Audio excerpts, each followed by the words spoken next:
Hello YouTube, Josh here for DaVinci Yu-Gi-Oh! Today I'm going to be giving a deck profile of a deck I've been working on for a while, Inzektors. This is an Inzektor Turbo, so of course there are a lot of cards to speed it up, but I feel that this is kind of a standard build, I guess. So let me just go ahead and get started. First with the monsters, of course.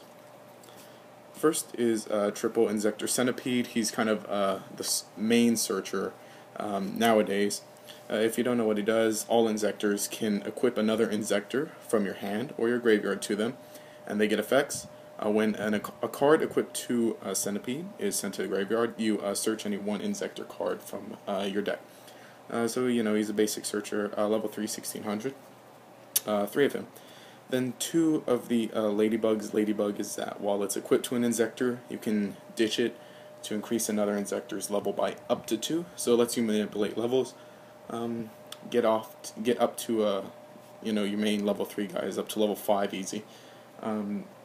Mostly it serves as a level increaser for Xyz plays, or just a basic ditch to get off the search effect of Centipede. Next up, all of the one-ofs. 1 Hornet, 1 Dragonfly, 1 Hopper, 1 Gigamantis. There are different reasons you play one of each of these. These two. First, you play 1 because they're limited. Hornet, while he's equipped to any Inzektor, you can ditch him to destroy 1 card on the field. So of course that's very good. Then Dragonfly, when a card equipped to him is sent to the graveyard, you can special summon 1 Inzektor.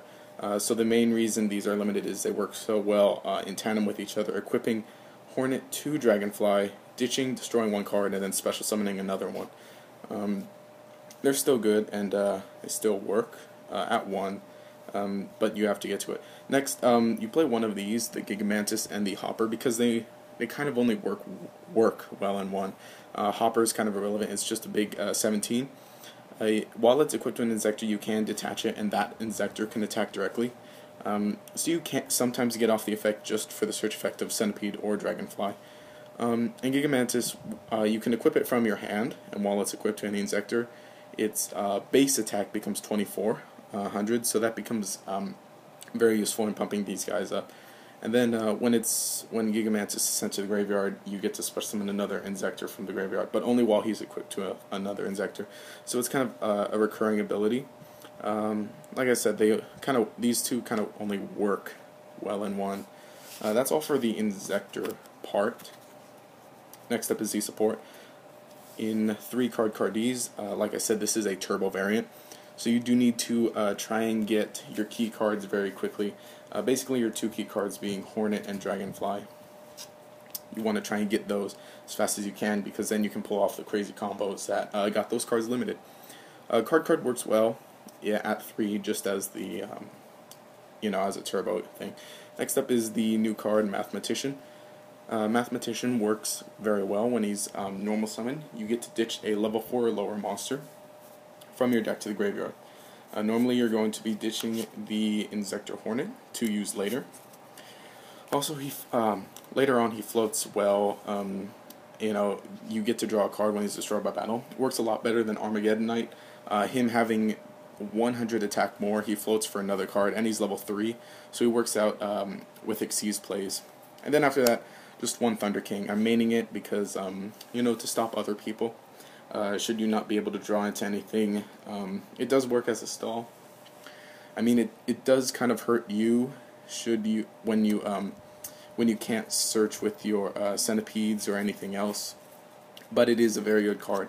Most of the times you'll end up leaving your opponent to stall. They'll have to get over it. Creates a problem for them, and they normally end up having to try and attack over it in some way, or just bait it out with special summon, and then you tribute this to get rid of it.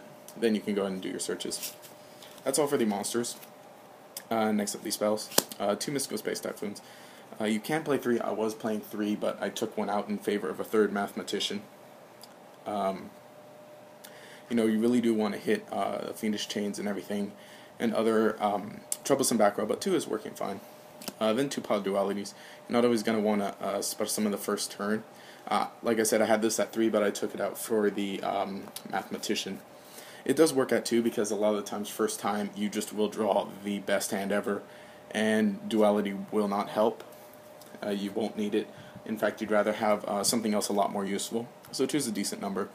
One Foolish Burial, of course, just to ditch the Hornet. Just an easy way. Only one soul charge.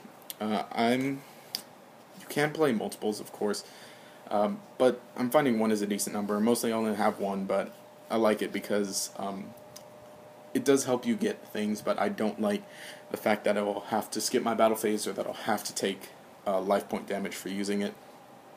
I may play around with a few more copies in the future if it doesn't get hit or anything. Then 3 Upstart Golems, like I said, this is just another turbo aspect to it. Then one of the Inzektor Sword. The Inzektor Sword, you can only equip it to an Inzektor, they gain 800, and then when this is sent to a graveyard, you add another Inzektor from your graveyard to your hand. It helps in the OTK that you can do. I won't explain that because I'm sure you all know it's all been done. But of course, just the one sword for that. That's all the spells. Now the traps, probably the heftiest portion. First of all, for one of traps, just compulsory solemn warning, bottomless trap hole, all very self-explanatory, all staples. Stop summons, chainable, bounce pesky stuff, and banish other stuff. Everything else is, that's all. Then 2 Call of the Haunteds. I had it at 3, but again, another thing I cut for 3rd Mathematician, because at first I wasn't playing it, and it's just one of those things that you can work. It still works, because should you have one face down, and should your opponent kill a centipede and phase, you can Call of the Haunted, and then during your turn you can use its effect to add a Dragonfly, and then normal summon the Dragonfly, get your plays going from there. Something interesting I also do, once I have a Dragonfly and a Centipede on board, I get some nice advantage off of that. Overlay into Leviathan Dragon, detach the Dragonfly, and then call the Haunted the Dragonfly back. And basically rinse and repeat. From here on out, it's all triple of the traps, so triple Reckless Greed. Again, just another turbo aspect to it. Of course, it works best activating all 3 or 2 at the same time, but sometimes I kind of, not forced to, but sometimes I just have to in order to maintain it, in order to maintain some sort of advantage or get going. And then 3 Chains after that. This card is very important. I played Mirror Match the other day, and this was a key card for both of us. At this point, there's just a lot of effects that you just kind of have to stop. Sometimes also during your popping fits with Hornet, sometimes you have to destroy one of your own things because your opponent runs out of stuff. So it's a nice little, it's kind of nice that it ends up floating. Same with Call. And then after this, 3 Threatening Roars to stall off your opponent, to help you get your plays going. Of course, going Duality card and setting a Threatening Roar. That works out very well. Being able to get some advantage, stall, and then next turn keep gaining advantage or make your plays. That's all for the traps, and for the main deck, of course, 40 cards, keeping it the minimum, as it is a turbo variant. Now onto the extra deck. 1 Gachi.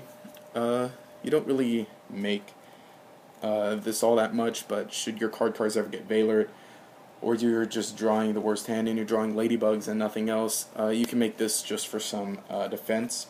You could also go with Daigusto Phoenix for no, don't do that. This works well for me. There's another rank too, maybe the Armored Kappa, I believe it is, but just something defensive should your plays not go the way you like. Then 1 Fortune Tune. Fortune Tune is a very good card. It's very defensive. Can't be destroyed by card effects, and if it would be destroyed, you detach material. Also, you gain 500 during each of your standby phases, so more than likely it's going to stay around a minimum 2 turns. So then it's essentially a free 1,000 life points. And it's got a really nice effect that when it's destroyed, you can return it as well as 2 level 3 monsters from your graveyard back to the deck. So it resets itself. That's really nice, being able to reset. Going into this with, should you ever need to, going into this with Centipede Dragonfly, and then when you get a free 1,000, it sticks around for a while. When it finally gets destroyed, you recycle the Dragonfly and the Centipede. Next up, 1 Tim Tempo. I think it's still good. Still helps out. You know, just very anti-XCs, and then it can get pretty big. Hardly ever use it, but it's there. One wind-up Zen mains, of course, for defense purposes. One mech-equipped engineer. This is probably what you'll end up using a lot more often. A lot of the times you can end your turn. A lot of the times I found myself ending my turn with a 2400 dragonfly and 2 centipedes. And then after attacking in main phase 2, I make this with the 2 centipedes, and this will protect the dragonfly for next turn, and then I can just keep going from there. Very nice. One Leviar the Sea Dragon, in case anything gets banished. Since you are only playing one copy of Hornet, one copy of Dragonfly, you just need to have this in case that does get banished, because that ends up hurting you a lot. Then one Giga Brilliant. This is for making big plays. If you end up having a lot of large things, a lot of stuff left over, you can go ahead and attach, and everything gets pumped up by 300, and then that can end up making something. One Leviathan Dragon. You all know what my Leviathan Dragon looks like. I did mention that sometimes I make plays with Call the Haunted, getting the effects of Dragonfly Centipede, overlaying into this detaching Dragonfly, Call the Haunted Dragonfly, and then rinse and repeat. Only one Leviathan Dragon, because that's kind of all that's useful at the moment. Then the Acid Golem for what Leviathan Dragon can't do, just the instant 3000 and can attack your opponent directly. If you absolutely can make game and you need to with 3000, then by all means go for this. That's all for rank 3s.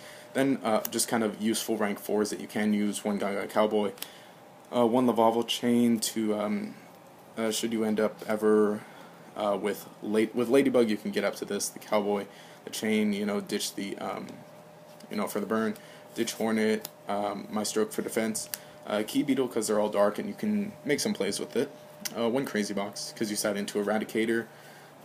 It's just very big if you ever get into the situation with Ladybug and you need that. And then one Shark Fortress for making stuff attack twice because you can get up to level 5s. Everything else aside from the rank 3s is not very necessary. In this deck I barely ever use the extra deck. The only things in the extra deck that I ever use are these two. Because they're the most useful just for, like I said, the combo with 2 combos that I explained for this. Really, that's all you ever need. You can get away with running these 2 and then fusions in the rest of your extra deck. But all of this stuff is here just in case you should ever be pushed into a corner and you need to make something like that. So anyway, that has been my Inzektor deck profile for the current format here in 2014. Go ahead and let me know what you think about it. If you have any suggestions, go ahead and leave them in the comments. If you have anything else you want to say, just go ahead. I'll definitely read your comments. This is what I've been playing recently. I'm definitely going to play around a bit more with it. But it really does work out very well as a turbo variant, just kind of a mad rush to get these 2 cards. So anyway, if you enjoyed the content, please remember to subscribe. If you want to show your support, please remember to like and to comment. And this has been Josh for DaVinci Yu-Gi-Oh! Signing out.